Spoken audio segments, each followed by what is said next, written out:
Hi friends, ఈరోజు అయితే bathroom మీద ఫిట్టింగ్ అయితే చేసాను. వాటర్ ట్యాంకు అలాగే మనకి చూడండి ఏ విధంగా అయితే ఫిట్ చేసాను. బాత్రూమ్ బల్ల మీద అయితే కింద రాడ్లు పెట్టి ఇలా సెట్ చేసాను అనమాట. చూసారు కదా, 45 వేసాను ఎయిర్ పాయింట్కి.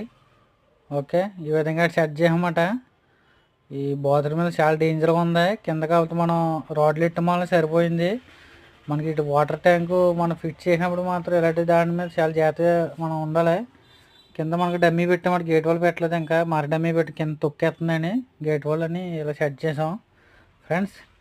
అలాగే మనం వాటర్ ట్యాంక్ ఈ విధంగా సెట్ చేసాం. ఇది వచ్చి మనకి 750 లీటర్లు అన్నమాట ట్యాంక్. ఇది 750 అన్నమాట. ఇది చూసారు కదా, రాడ్లు తినగా వచ్చేలా పెట్టాం ట్యాంకు తప్పకుండా. ఓకే ఫ్రెండ్స్, ఈ విధంగా చేయడం జరిగింది. ఇది మనకు 2 వాల్లు పెట్టామన్నమాట. మనం సింపుల్గా బాత్రూంలో 2 ట్యాపులు పెట్టాం ఈ విధంగా లాగి. Okay friends.